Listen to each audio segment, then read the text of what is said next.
मोदी ने भ्रष्टाचार के खिलाफ कार्रवाई जारी रखने की बात कही है। प्रधानमंत्री कह रहे हैं ट्रेलर है, पिक्चर बाकी है। पिछले 10 साल में सिर्फ एपेटाइजर आया, अभी तो पूरी की पूरी थाली आनी बाकी है। नमस्कार, मैं हूं विवेक चांडिल और आप देख रहे हैं देश का सबसे पसंदीदा डिबेट शो सबका हिसाब होगा। इस वक्त प्रधानमंत्री गाजियाबाद में एक रोड शो भी कर रहे हैं। इधर ईडी, सीबीआई और आईटी के एक्शन से विपक्षी दलों में हाहाकार मचा हुआ है। पीएम मोदी कहते हैं कि विपक्षी दल भ्रष्टाचार कर गरीबों का हक मार रहे हैं। मैं गरीबों के लिए गालियां सुनकर भी लड़ाई लड़ रहा हूं। तीसरे टर्म में कार्रवाई और तेज होगी। आज मोदी सहारनपुर और पुष्कर गए थे। इस वक्त गाजियाबाद में, अगर गाजियाबाद की तस्वीर आ रही हो तो दर्शकों को दिखाइए। प्रधानमंत्री का एक मेगा रोड शो वहां इस वक्त चल रहा है। प्रधानमंत्री को देखने के लिए भारी संख्या में भीड़ उमड़ी हुई है। प्रधानमंत्री के गारंटी की बात की जा रही है। तस्वीरें आपके सामने हैं और लाइव और एक्सक्लूसिव तस्वीर इस वक्त आप देख रहे हैं सबका हिसाब होगा में। प्रधानमंत्री के इस रोड शो को देखने के लिए किस तरह से लोग यहां पर उमड़े पड़े हैं और साथ ही साथ योगी आदित्यनाथ भी वहां पर मौजूद हैं। हाथ में कमल का निशान, छतों पर भीड़, सड़क के अगल बगल भीड़ और हर तरफ से पीएम मोदी पर फूलों की बारिश की जा रही है। प्रधानमंत्री की तस्वीर गाजियाबाद से आ रही है और अपनी हर रैली में, हर जनसभा में पीएम मोदी भ्रष्टाचार के खिलाफ एक्शन की बात करते हैं। लेकिन विपक्ष कहता है क्या भ्रष्टाचारी सिर्फ विपक्षी दलों में, और अगर कोई नेता विपक्ष तो उठकर बीजेपी में चला जाता है तो क्या उन पर करप्शन के एलिगेशन खत्म हो जाते हैं? मोदी ने आज कहा कि 10 साल में तो बस ट्रेलर दिखाया है, तीसरे टर्म में पूरी पिक्चर दिखाऊंगा। तो क्या यह मान लिया जाए कि जांच एजेंसियों का काम बढ़ने वाला है और भ्रष्टाचारियों पर मुसीबत आने वाली है? लेकिन सवाल यह भी है कि क्या विपक्षी दलों का संकट और ज्यादा बढ़ जाएगा? क्या ईडी, सीबीआई जैसी एजेंसियों का इस्तेमाल सियासी जमीन मजबूत करने के लिए किया जा रहा है, जैसा कि विपक्ष आरोप लगाता है? इसी मुद्दे पर आज एक बड़ी बहस कि भाई ट्रेलर के बाद पिक्चर कैसी होगी। एक बहुत बड़ा पैनल हमारे साथ होगा, लेकिन वो सवाल आपको बता देते हैं जिन सवालों के इर्द गिर्द आज की डिबेट रहेगी। मोदी के थर्ड टर्म में क्या विपक्ष की मुसीबत और बढ़ने वाली है, खासकर उन नेताओं की जिन पर करप्शन के चार्जेस हैं? दूसरा सवाल, क्या करप्शन पर एक्शन सियासी कॉन्स्पिरेसी है, वेंडेटा पॉलिटिक्स है? और तीसरा सबसे बड़ा सवाल, क्या भ्रष्टाचार पर वार करके मोदी करेंगे 400 पार? एक रिपोर्ट देखिए, फिर आज की लाइव तस्वीरें और बड़ी बहस एक साथ।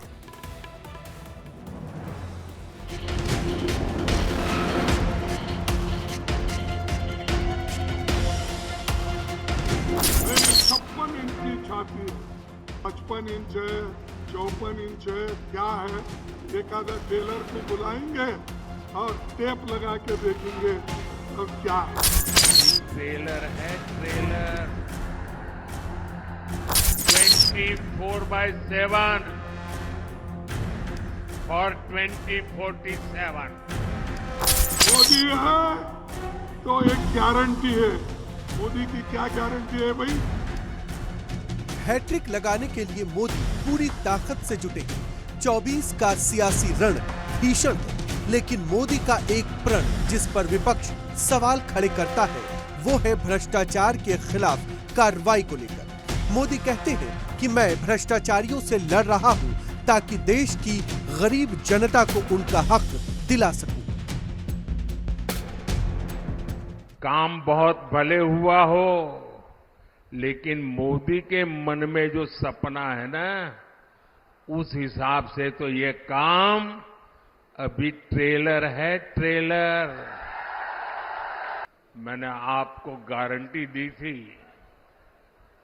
कि देश झुकने नहीं दूंगा। भ्रष्टाचार पर आज कड़ा प्रहार कर रहा हूं तो ये आपके बेहतर भविष्य के लिए ही है। भ्रष्टाचारी गरीब के सपनों को तोड़ते हैं, आपको लूटते हैं, आपके अधिकारों को लूटते हैं, और इसलिए मैं आपके बेटे बेटी के भविष्य को बचाने के लिए इतनी गालियां खा रहा हूं, इतनी लड़ाई लड़ रहा हूं। और ये भ्रष्टाचारी एकजुट होकर मोदी को धमकी दे रहे हैं। मोदी सरकार पर विरोधियों को टारगेट करने के आरोप लग रहे हैं। विपक्ष पूछता है कि जो बीजेपी में आ जाए उसका भ्रष्टाचार कैसे धुल जाता है। सिर्फ विरोधी ही क्यों ईडी, सीबीआई और इनकम टैक्स जैसी एजेंसियों का शिकार बनते हैं। मोदी ने ये कहा, बाहर के देशों में कांग्रेस पार्टी के लोग काला धन रखा है, वो काला धन लाकर मैं हर एक को 15-15 लाख दूंगा। दिया 15 लाख। अरे प्रधानमंत्री कैसा झूठ बोलता है भाई। आज पूरे विपक्ष पर हमला है। दो मुख्यमंत्री जेल में हैं। कहते हैं भ्रष्टाचार पर वार है, लेकिन सब भ्रष्टाचारी अपनी पार्टी में इकट्ठा कर रहे हैं। सारी पार्टियों के जितने भ्रष्टाचारी हैं उनको सब न्योता देके, वो निमंत्रण देके ले रहे हैं, और अचानक उनकी पार्टी में जाते ही स्वच्छ हो जाते हैं, कोई उनके बारे में सवाल नहीं उठाता। तो ये बहाना है। अरविंद केजरीवाल से लेकर मनीष सिसोदिया और सत्येंद्र जैन तक सलाखों के पीछे। ये पहली बार है जब दो सिटिंग मुख्यमंत्री को जेल भेज दिया गया। हेमंत सोरेन 31 जनवरी से जेल में बंद है। अखिलेश, तेजस्वी समेत कई विपक्षी नेताओं पर गिरफ्तारी की तलवार लटक रही है।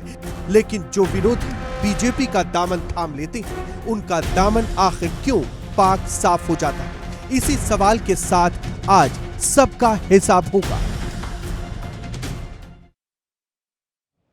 तो आइए डिबेट की शुरुआत करते हैं। मेहमानों का परिचय आपसे करवाते हैं। खिमचंद शर्मा, प्रवक्ता बीजेपी, हमारे साथ जुड़े हुए हैं। ईशान त्यागी, प्रवक्ता कांग्रेस पार्टी। निवान शर्मा, प्रवक्ता आम आदमी पार्टी। कपीश श्रीवास्तव, प्रवक्ता समाजवादी पार्टी। सौरभ दुबे, राजनीतिक विश्लेषक, थोड़ी देर में हमारे साथ होंगे। अजय शुक्ला भी हमारे साथ जुड़े हुए हैं, पत्रकार हैं, वरिष्ठ पत्रकार हैं। सबसे पहले मैं अजय जी आपसे शुरुआत कर रहा हूं। पीएम कह रहे हैं थर्ड टर्म में, तो अभी तो ट्रेलर आया, थर्ड टर्म में पूरी पिक्चर होगी। क्या पिक्चर दिखने वाला है थर्ड टर्म में जब पीएम वापस आएंगे इस चुनाव को अगर जीतते हैं तो? देखिए, पिक्चर की यदि बात की जाए तो सबसे बड़ी बात है कि 2 दिन पहले ही इंडियन एक्सप्रेस ने खबर छापी है कि 25 लोगों पर ईडी के केस रजिस्टर हुए, 23 बीजेपी में चले गए, पाक साफ हो गए। तो वो स्थिति है। तो क्या न्यू भ्रष्टाचार खत्म करेंगे? क्या भ्रष्टाचार ऐसे खत्म करेंगे?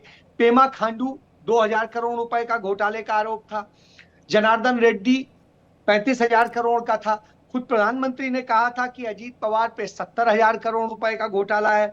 हसन मुश्रीफ उन पर, रघुवर दास उन पर, इसके बाद में नारायण राणे उन पर, हेमंत बिस्वा शर्मा उन पर, शुभेंदु अधिकारी उन पर, शिवराज सिंह चौहान उन पर, बीएस बोम्बई उन पर, प्रफुल्ल पटेल उन पर, और इसके बाद में प्रताप सौनिक उन पर, जो इसी तरीके से भावना गाबली हो गई और तापस बासु हो गए।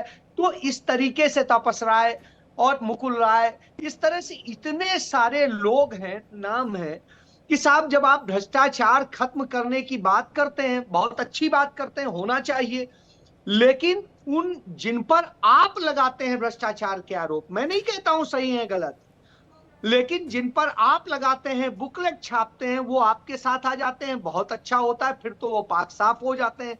और आप क्या करेंगे? जो नहीं तो थर्ड टर्म में अजय जी क्या नहीं जी, अजय जी आया उसमें आया है कि आपने भ्रष्टाचारियों से वसूली की, ईडी की वसूली नहीं, है, आप ये कह रहे हैं कि मोदी जी के थर्ड टर्म में या तो भ्रष्टाचारी सलाखों के पीछे होंगे या फिर बीजेपी में होंगे, ये कह रहे हैं आप? तो बिल्कुल सही है कि वो भ्रष्टाचारी क्या वो अपनी पार्टी में लेना चाहते हैं? यदि दूसरी पार्टी में रहेंगे तो जेल में जाएंगे, नहीं तो उनके साथ आ जाएंगे तो साहब बच जाएंगे। ठीक है। तो ऐसे, या फिर उनको पैसा दे देंगे इलेक्टोरल बॉन्ड टाइप की स्टाइल में, तो बच जाएंगे। आप देखिए, उनको धंधा मिलेगा, चंदा जिनसे मिलेगा, सब कुछ होगा, वसूली होगी,